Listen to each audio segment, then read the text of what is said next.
আজকে যখন সেই স্মৃতিচারণায় ভাই এই ইমামবাড়া শরীফ প্রতিষ্ঠিত হয়েছে, সেই কারবালা, সেই মর্মান্তিক সেই দৃশ্যগুলোর স্মৃতিচারণার জন্য এই ইমামবাড়া প্রতিষ্ঠিত হয়েছে। জেনে রাখবেন, এখানে ইমামে আলী মাকামের সেই কারবালার প্রত্যেকটা ইমাম পাক যে প্রত্যেকটা ধাপে ধাপে যে তিনি নিপীড়িত হয়েছিলেন, নির্যাতিত হয়েছিলেন, নিষ্ঠুরতা, জুলুম এর শিকার হয়েছিলেন মওলা ইমামে আলী মাকাম সপরিবারে, সেটা প্রত্যেকটা স্টেপ টু স্টেপ, প্রত্যেকটা ধাপ সেটা জিকির করার জন্য ইমামবাড়া শরীফ প্রতিষ্ঠিত হয়েছে। আমার পূর্বে আপনারা মাওলানা সিরাজুল ইসলাম থেকে আপনারা জেনেছেন যে ইয়াকুব আলাইহিস সালাম ওনাকে কি প্রতিদান দেওয়া হলো ভাই? ইউসুফ আলাইহিস সালামের জন্য কিন্তু নওহা করলেন। 80 বছর ধরে যে উনি মাতম করলেন, কান্না করলেন, ওনার সেই প্রতিদান আল্লাহ পাকের পক্ষ থেকে কি দেওয়া হলো বলে? 100 জন শহীদের মর্যাদা দেওয়া হলো। কাকে দেওয়া হলো বলেন? কাকে দেওয়া হলো? খুব গভীর মনোযোগ, এটা কিন্তু একটা গবেষণা, জেনে রাখবেন। এটা এই কথাগুলো কখনো কিতাবে পাবেন না, এটা গবেষণা কথা, এটা গবেষণার কথা। এই যে 100টা শহীদের মর্যাদা এটা কাকে দেওয়া হলো? কাঁদলেন কে ভাই? কেঁদেছিলেন কে? ইয়াকুব আলাইহিস সালাম। সেই প্রতিদান কাকে দেওয়া হলো? উনাকেই দেওয়া হলো। উনি ক্রন্দন করেছিলেন 80 বছর, সেটার প্রতিদান উনাকেই দেওয়া হলো। আর ইমামে আলী মাকাম মওলা হুসাইন আলাইহিস সালামের জন্য যে নওহা আর ইউসুফ আলাইহিস সালামের জন্য নওহা, এই দুই নওহার প্রতিদান ফলাফলের রিফ্লেকশনটাকে দেখেন আজকে ইমামবাড়া থেকে আজকে জেনে যাবে ভাই যে ইউসুফ আলাইহিস সালামের জন্য যেই নওহা হলো, যিনি নওহা করলেন শুধু উনাকেই সেটার প্রতিদান দেওয়া হলো। আর যখন রাসূলে খোদা সরওয়ারে কায়নাত ওনার দেহের অংশ পরিচয় টুকরা মওলা ইমামে আলী মাকাম মওলা হুসাইন আলাইহিস সালামের জন্য যখন রাসূলুল্লাহ তিনি যখন হুজুম করলেন, মাতম করলেন, নওহা করলেন, চোখের অশ্রু, চোখের পানি বর্ষণ করলেন, সেই প্রতিদান অর্থাৎ ইমামে হুসাইন আলাইহিস সালামের জন্য যেই নওহা করা হলো, যেই হুজুম করা হলো, যেই মাতম রুমাজারি ক্রন্দন করা হলো রাসূলের খোদার পক্ষ থেকে, সেটার প্রতিদান রাসূলুল্লাহকে নয়, রাসূলুল্লাহ বুড়াকে উম্মতকে প্রদান করা হবে। আল্লাহু আকবার।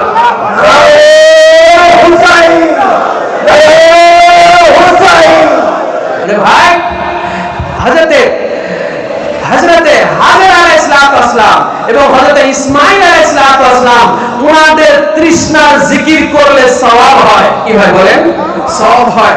এই যে সাফা মারওয়া যে হাজী সাহেবরা যে সাই করেন, সাফা মারওয়া হাজীরা কি করেন বলেন? সাই করেন। যারা হজ করতে যান, যারা উমরা করতে যান, সাফা এবং কাবার পাশেই, কাবার নিকটবর্তী সবচেয়ে পাহাড়, দুটো পাহাড় হচ্ছে সাফা এবং মারওয়া। কাবা ঘরের এত কাছে আর কোনো পাহাড় নাই, সবচেয়ে কাছের পাহাড় হচ্ছে সাফা এবং মারওয়া। এই সাফা এবং মারওয়া, এই দুই পাহাড়, দুইটার মাঝে হাজী সাহেবদেরকে, উমরা পালনকারীদেরকে 7টা চক্কর দেয়া লাগে। এটা হজের একটা ওয়াজিব কাজ এবং উমরারও একটা আবশ্যকীয় কাজ। এটা না করলে হজও পরিপূর্ণ হয় না এবং উমরাও পরিপূর্ণ হয় না। এই যে সাফা মারা, আজও হাজী সাহেবরা চক্কর মারতেছে, ওখানে দৌড় দিতে হয়। এই দুই পাহাড়ের ঠিক মাঝখান, একদম মধ্যবর্তী যে জায়গা, সেখানে সবুজ বাতি দেওয়া হয়েছে একটুখানি আপনার জায়গা, 18 থেকে 20 ফিটের মতো একটা জায়গা। এই জায়গাতে গিয়ে দৌড় দেয়া লাগে। এর আগে স্বাভাবিকভাবে হাঁটলে হবে, স্বাভাবিক মানে একটু জোরে হাঁটলে হবে, কিন্তু এই জায়গাটা দিকে একটু দৌড় দিতে হয়। ওখানে সবুজ বাতি, যেখান থেকে সবুজ বাতি শুরু হয়েছে আর যেখানে শেষ, এইটুকুর মধ্যে একটু দৌড় দেয়া লাগে। মা হাজেরা আলাইহিস সালাম ওই মাঝখানে গিয়ে উনি একটু দৌড় মেরেছিলেন। ওই পাহাড়ে যাওয়ার জন্য মাঝে যে একটু দৌড় দিয়েছিলেন, আবার ওই পাহাড় থেকে যখন এই পাহাড়ে আসবেন ওই মাঝে এসে ওইখানে একটু দৌড় দিয়েছিলেন হাজেরা আলাইহিস সালাম। ঠিক ওইভাবে স্মৃতিচারণা করানো হইতেছে, ইসমাঈল আলাইহিস সালামের তৃষ্ণার স্মৃতিচারণা করা হইতেছে। ঠিক কিনা বলে? তো ভাই ইসমাঈল আলাইহিস সালামের তৃষ্ণা তো নিবারণ হয়ে গেল। হলো কি না বলে? ইসমাইল আলাইহিস সালামের তৃষ্ণা তো নিবারণ হয়ে গেল, উনার কদমের আঘাতে জমজম হয়ে গেল, সেই পানি হাজর আলাইহিস সালাম পান করলেন, উনার বেটা ইসমাইলকেও পান করালেন। কারবালার তৃষ্ণা কি নিবারণ হয়েছে ভাই? কারবালার তৃষ্ণা কি মিটেছে? আলী আসগর আলাইহিস সালাম কি পানি পেয়েছিল? আলী আকবর আলাইহিস সালাম একটু পানি পেয়েছিল?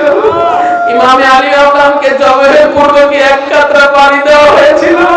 তো ভাই যেই তৃষ্ণা মিটে যায়, যে ইসমাইলের তৃষ্ণা মিটে যায়, সেই তৃষ্ণাকে স্মৃতিচারণা করার জন্য, স্মরণ করানোর জন্য আল্লাহ পাক হজের আবশ্যক কাজ করে দেয়, উমরার আবশ্যক কাজ করে দেয়। ওই ওয়াজিব আদায় করলে হয় সওয়াব, ইসমাইলের তৃষ্ণার স্মৃতিচারণা করা ওয়াজিব, ওটা করলে হয় ইবাদত, ওটা করলে সওয়াব পাওয়া যায়। আর ইমামে আলীর মাকাম মাওলা হুসাইন আলাইহিস সালামের যেই তৃষ্ণা নিবারণ হয় নাই কারবালার জমিনে, যেই আলী আকবর আলাইহিস সালামের তৃষ্ণা নিবারণ হয় নাই, যেই সাইয়েদনা আলী আসগর আলাইহিস সালামের তৃষ্ণা নিবারণ হয় নাই, যেই আব্বাস সালামদার ফুরাতের তীরে ফুরাত নদীর সেই পানির মধ্যে নামার পরে সকিনার কথা স্মরণ করে মুখে পানি তুলে দেন যায়, সেই আব্বাস সালামদারের তৃষ্ণা নিবারণ হয় নাই। তিনি খঞ্জরের আঘাতে আঘাতে তিনি শহীদ হয়ে গিয়েছেন, কিন্তু তিনি এক কাত্র পানিও মুখে দিয়ে তৃষ্ণা নিবারণ হয় নাই।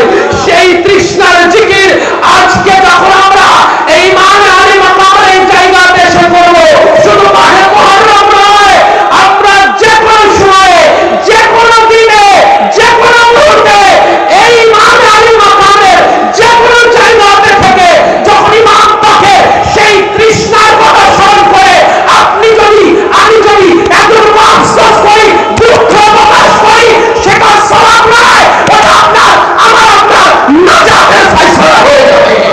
নারে তাকবীর, নারে রিসালাত, নারে হায়দারি, নারে হাসান, নারে হুসাইন, নারে দাউদ। হুজুর পাক সাজ্জাদ নাশিন হযরত সৈয়দ শাহ ইয়াসুফ আলী আল কাদেরী, এই দরবার শরীফ, নারে তাকবীর। এই জন্য হলো সেই ইমাম ভাড়া। এখানে ইমাম পাকের ভক্তরা এসে এখানে ভারাক্রান্তই হবে, এখানে দুঃখ প্রকাশ করে ইমাম পাকের স্মরণ করে ইমাম পাকের জন্য যখন মাথা লুটাবে তারা সেখানে আবেগপুলত হবে। আজও ইয়াজিদি যারা, ইয়াজিদি আদর্শ যারা নিয়ে আছে, ইয়াজিদি মুয়াবিয়ার চরিত্র আজও যারা নিয়ে আছে, তারা যদি আজ যদি ইমাম বাড়ায় আসে, ওরা আজও ওই ঠাট্টা বিদ্রুপ আর হাসাহাসি করবে, ঠিক কিনা বলেন?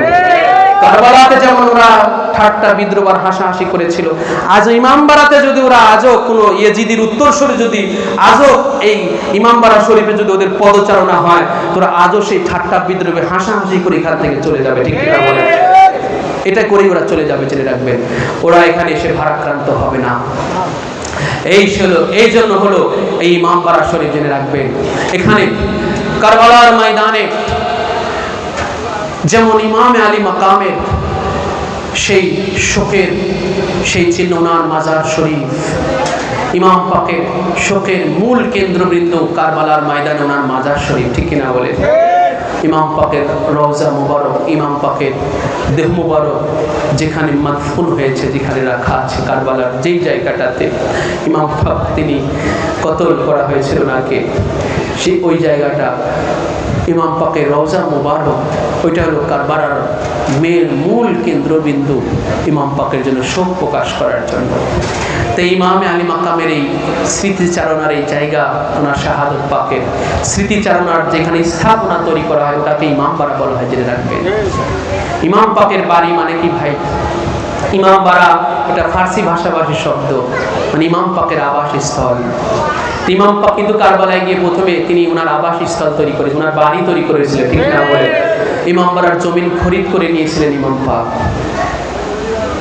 60,000 দিরহাম দিয়ে ওই গজারিয়া এবং নাইনেভা এলাকাকে, বিস্তীর্ণ এক এলাকাকে ইমাম পাক খরিদ করে নিয়েছিলেন। গজারিয়া ওই এলাকাকে বলা হতো এবং নাইনেভা বলা হতো ওই এলাকাকে, বিস্তীর্ণ এলাকা, সেই এলাকার গাজারি এবং নাইনেভা এলাকার একটা খণ্ড হলো কারবালার ময়দান। 4 মাইল স্কয়ার এই ময়দানখানা, চতুর্দিকে 4 মাইল করে, ওই ফুরাত নদীর তীরে। তো ইমাম পাক ওখানে বাড়ি স্থাপন করেছিলেন। ইমাম পাকের বাড়িতে ইমাম পাককে হত্যা করা হয়েছে। ইমাম পাককে অন্য কোনো জায়গাতে, কোনো রাস্তাতে হত্যা করা হয়নি, যেটা রাখবেন। ইমাম পাকের বাড়িতে হত্যা করা হয়েছে। আর একজনকে সবচেয়ে বড় জুলুম একজন তার বাড়িতে গিয়ে হত্যা করা, ঠিক না বলে? একজনকে আপনি রাস্তায় পেয়ে মেরে দিলেন, হাটে পেয়ে মেরে দিলেন, এটা তার উপরে একরকম জুলুম। আর যখন তার বাড়ির উপর গিয়ে আপনি মেরে দিলেন, এটা তার উপরে হবার সবচেয়ে বড় জুলুম, ঠিক কিনা? যেটা কারবালা ইমাম পাকের উপরে হয়েছে। তো এই জন্য আমরা ইমাম বাড়া বলি। তো ইমাম বাড়া, ইমাম, আমাদের বাড়িঘর কি হয়? ভোগ বিলাসীর জায়গা হয়। এটা দেখেন ভাই, আমাদের বাড়ি আর ইমাম পাকের বাড়ির মধ্যে এই পার্থক্য। ইমাম পাকের বাড়ি এটা ভোগ বিলাসীর জায়গা না। আমার আপনার বাড়ি হলো ভোগ বিলাসী আর আরাম আয়েশের জায়গা, কিন্তু ইমাম পাকের বাড়ি ভোগ বিলাসী আর আরাম করার জায়গা না। ইমাম পাকের বাড়ি হলো দুঃখ, কষ্ট, বেদনা, জুলুম, নিপীড়নের বাড়ি, ঠিক না? এই জন্য ভাই এলো ইমাম বাড়া হলো এই। আর ইমাম বাড়ার ওই মূল কেন্দ্রবিন্দু হলো ইমাম পাকের রওজা পাক। এই জন্য ইমাম বাড়া শরীফে হলো ওই মূল কেন্দ্রবিন্দু হলো তাজিয়া পাক। কি বলেন? তাজিয়া পাক। অর্থাৎ ইমাম পাকের শোকের যে সিম্বল, ইমাম পাকের শোকের, শাহাদাত পাকের শোকের যে সিম্বল, মেন যে সিম্বল, চিহ্ন, সেটাই হচ্ছে তাজিয়া পাক। কারবালায় যেমন মেন হচ্ছে ইমাম পাকের রওজা পাক, তেমন ইমাম বাড়া শরীফে মেন হচ্ছে তাজিয়া পাক, ঠিক না বলে? এই কথাগুলো আমরা আগে বলেছি, আবার আপনাদের মাঝে আমরা এগুলো জিকির করি, আবার তুলে ধরি, পুনরায় তুলে ধরি। এই তাজিয়া পাক হলো এই, যেখানে ইমাম পাকের যেমন কারবালাতে ইমাম পাকের রওজা মুবারক, সেই রওজা মুবারকের একটা স্থাপনার মধ্যে, কিসের মধ্যে বলেন? একটা দালানের মধ্যে, একটা স্থাপনার মধ্যে রওজা পাক, যে রওজা পাকের উপরে গম্বুজ, চতুর্দিকে মিনার, ঠিক না বলেন? এই জন্য তাজিয়া পাক সেই আদলে করা হয়।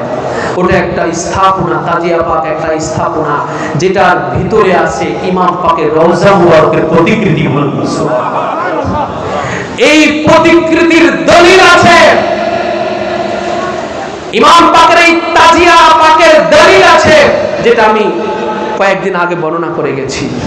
যে হযরত উম্মে সালমার কাছে রাসূলুল্লাহ কি রেখেছিলেন ভাই? ইমাম পাকের বেলাদত পাকের দিনে যে জিবরাইল আলাইহিস সালাম মাটি এনে দিয়েছিলেন, সেই মাটি ওনার কাছে রাখা। আর রাসূলুল্লাহ বলেছেন যে ইজা তাহাওয়ালাত, যখন এই মাটি রক্ত পরিণত হয়ে যাবে, তখনই হে উম্মে সালমা জানবে যে আমার হুসাইন কতল হয়ে গিয়েছে। সেই দিন থেকে হযরত উম্মে সালমা তিনি কি করতেন? কুল্লা ইয়ামিন তানজুরু ইলাইহা, প্রত্যেকদিন সেই মাটির উনি জিয়ারত করতেন এবং ক্রন্দন করতেন। তো ওটা ওই মাটি ছিল ইমাম আলী মাকামের শাহাদাতের তাজিয়া পাক। সুবহানাল্লাহ।